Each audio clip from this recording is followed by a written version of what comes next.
Okay, hello guys. Amakuru yanyu ni meza.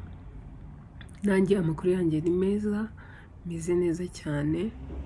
Nubwo muri ibihe by'imvura mba nafunganye ariko ndakeka ijwi muraryumva ndaza kuvuga cyane. Sasa rero ikintu gitumye mfata video, hari abantu nakomeje kubona bandika muri comment kandi which is good, ni byiza cyane kubera ko iyo nkoze ku kintu abantu bakakivugaho burana uko baba nyine bakirebye bagikurikiye. Gusa ikintu kibabajemo nuko bakireba ariko ntibakirangize. Hari ukureba ikintu, hari no kukireba ikintu ntukirangize. Kukireba ni byiza, icyo baba bakoze ikintu cyiza, baba banshyigikiye, baba babanye nanjye, ariko ntago baba bakirebye ngo kirangire.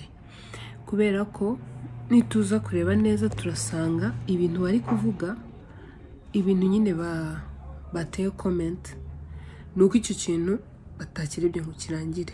Iyo bakireba ngo kirangire, keretse nimba habayeho kudasobanukirwa neza icyo gihe nashatse kuvuga. Ikintu kijyanye na igisutura, abantu ntago bari kukivugaho rumwe. Hari abantu banyandikiye muri comment bavuga ko ibyo mvuga ari ukubeshya, ariko reka tugendane neza tunibukiranye.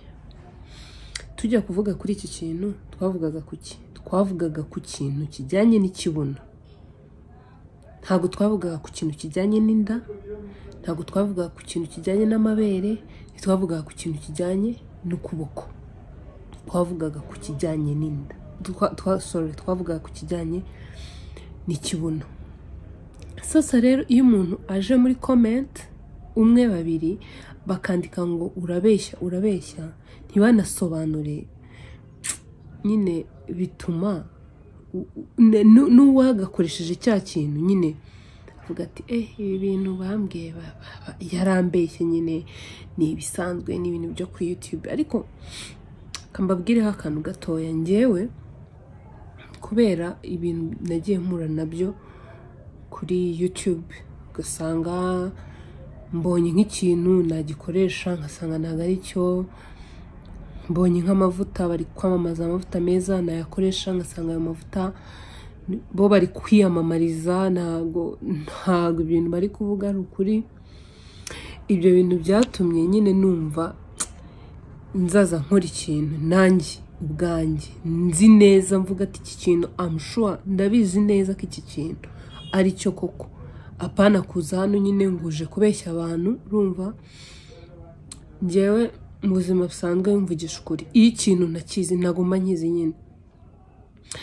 Njyewe mu gihe hejuru murebe hari video nakoze y'inzara, nzara ngira, ariko icyo gihe ndabyibuka neza nkora iyo video narindi gutereka inzara. Ibyo mbabwira ni ukuri. Impamvu narindi kuzitereka ni iki? Ibyo bintu narindi kubabwira gukoresha, nagira ngo ndebe kuko ibyo bintu koko nanjye bikora kuri jyewe, sibyo?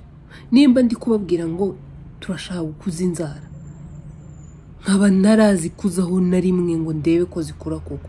Kandi icyo gihe ndababwiza ukuri, icyo gihe inzara zanjye zarakuze pe. Nuko jyewe ntago nkunda tereka inzara. Ikindi kintu nigeze gukora ku kintu cy'umusatsi, sinzi nimba mukibuka, ariko n'imbere y'Imana icyo gihe nari ndi gutereka umusatsi. Ntago nzi nimba icyo kintu umwana gikurikiye, ariko njyewe ntago njya nkora ikintu ntabanje kugenzura ngo ndebe ngo icyo kintu koko. Kubera ko hari igihe ukoresha ibintu byo kuri YouTube ugasanga ibintu ugiye gukoresha biguteye izindi ngaruka, biguteye amareji, biguteye ibindi bibazo. Urumva wita ngo nyine ngo wakurikiye ibintu abantu bavuga bo kuri YouTube.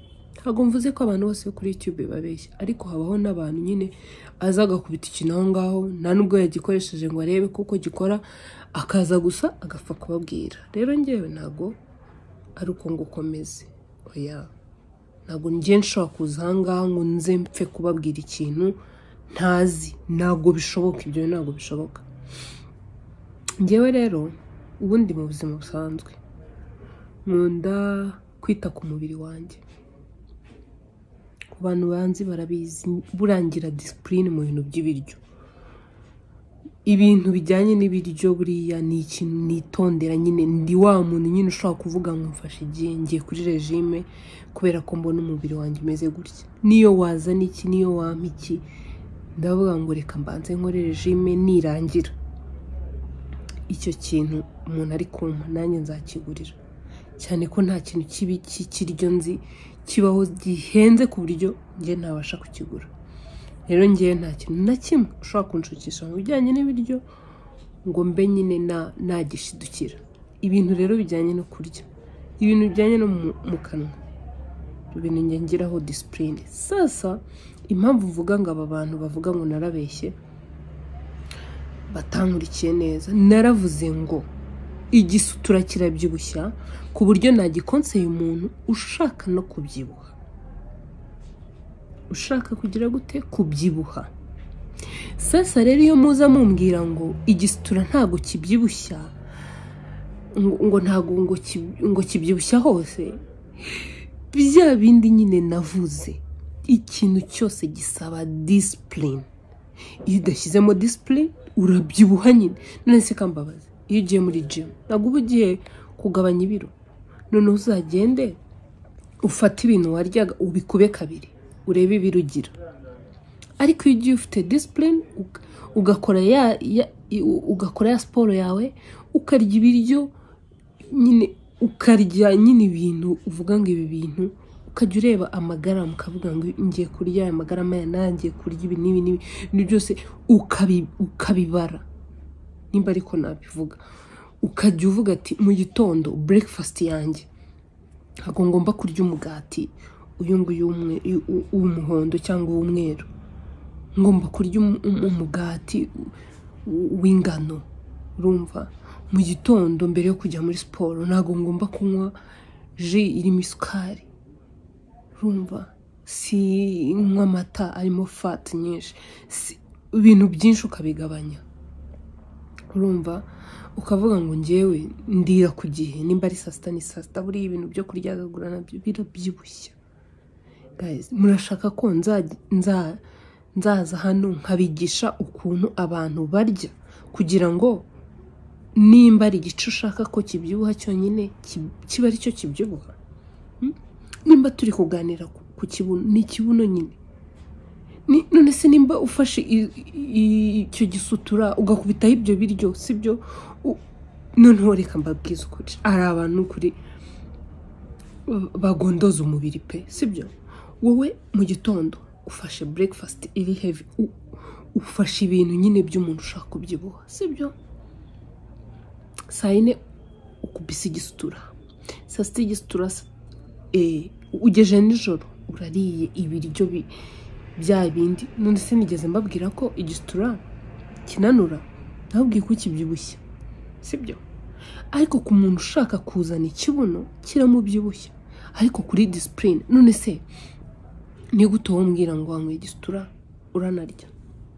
Ubwaki igisutura kiraguhagisha pepe ku buryo urumva, tuvuge nimba unyweye igisutura ukarya n'ibindi biryo, ugomba kubyibuha nyine uko nguko, kuko nacyo ubwacyo nyine. Ariko iyo ushaka gukora taye, tuvuge nimba ushaka gukora ikibuno cyonyine, nawe hari izindi mbaraga bigusaba. None se uragira ngo bari abantu bajya gukoresha sajari bananiwe kunywa icyo gisutura se? Izo smoothies nazo bazi se? Barazizi, ariko bazi ko baramutse bazikoresheje zonyine. Ntabwo ari igisutura cyonyine, na smoothie twirirwa tuvuga, iyo uyinyweye ukayivanga n'ibindi bintu byinshi irakubyibushya hose, ntabwo ubyibuha ikibuno cyonyine. Ariko ngewe icyiza igisutura, nihagira umuntu unyandikira muri comment ambwire ngo mbyibushye hejuru gusa hasi ntabwo wabyibushye, umbwira ati igisutura rero ngewe nabonye kimbyibushya amaboko no mu nda n'amabere. aho ngaho niho naba ndi kubeshya. Ariko nimba kikubyibushya hose biraterwa n'ibyo urya. Ndetse nimba urya sibyo nta sport ukora nta abdomen ukora kugira ngo ugire mu nda hatoya sibyo. Ukeneye mu nda hatoya atari ko Imana yakuremye. Hari abantu nyine bafite umubiri utabyibuha hejuru ku buryo ashaka kunywa icyo gisura akaba yanarya akaba yagira iyo shape. Rero wowe nimba ufite icyo kibazo cy'uko wabyibuha hose birasaba iki? Birasaba kugira aka discipline. Uvuga ati nimba igisitura nzaza nyikoresha 3 mu cyumweru. Urumva iyo 3 mu cyumweru make sure ko kuwa mbere wanywe icyo gisitura cyonyine ntabwo wariye. Nijoro nimba ugiye no kurya wenda kugira ngo utaryama inzara rya twatuntu nyine uzi ko tudashobora kugira gute tudashobora kongera nyine amagrace ibinure kubera ko biriya bintu byonyine birabisitura bahayemo ibinure byinshi ku buryo nyine niyo binywa ubyumva pe uba wumva ko hari ikintu nyine uri gushyira muri wowe. Rero nimba ushaka kubyibuha koresha igisitura. Nimba ushaka kuzana ikibuno koresha igisitura. Ariko mu buryo ukoreshamo igisitura please wirya cyane ngo uzundenganye ngo ngewe ngo ndakubeshya se ngo bimarire iki? Ndimfitiye inyungu muri igisitura ndi kucyamamaza se. Ikivuguto nta ruganda navuze rw'ikivuguto. Kawunga nta ruganda rwa kawunga na rumwe navuze. Kawunga yose wakoresha. Ndabeshya ngo bimarire iki? Ndabeshya ngo binyungure iki? Nimba warabikoresheje ntugire discipline ahubwo mbwira ngo niki kintu nakora. Wizumbwira wizunyataka umbwira ngo ndabeshya. Ahubwo mbwira ngo niki kintu nakora kugira ngo nk'icyo gisitura ngire hasi ateneza. Icyo gisitura kireka kumbyibushya hose nicyo wagakwiye kumbwira. Ukambwira ati niki kintu nakora kugira ngo igisitura kireka kumbyibushya hose. Hakwiye umbwira ngo narakubeshye nanjye mbifata ukundi kuntu ahita mvuga ati uyu muntu nago ashaka ko nabandi basi bamenya n'iryo banga kuko igisitura kirakora pe. Ibyo mu buri kuvuga je nta nubwo mbizi igisitura nyenzi ko gikora kirakora pe. Ariko nimba ushaka kunywa igisitura ukanamera neza ukaba nkurikiye nabo ngabo nyine babyibushye hose hari utu exercise tw'amaboko bakora, hari utu exercise two mu nda bakora. Nimba utatuzi nyandikira muri comment umbwira ati ntuzayibutaha uzadukorere video irimo utwo tuntu. Naho wiza kuvuga ngo ndabeshya bimarira iki? Rero guys ndi gusubiza abantu banditse muri comment ko nabonye ni babiri ya. Rero nayo ndi kubasubiza n'abandi kugira ngo bumvireho aba baca intege babwira ko igisitura kidakora. Kirakora, trust me, munyizere kirakora. Ahubwo n'uburyo wagikoresheje.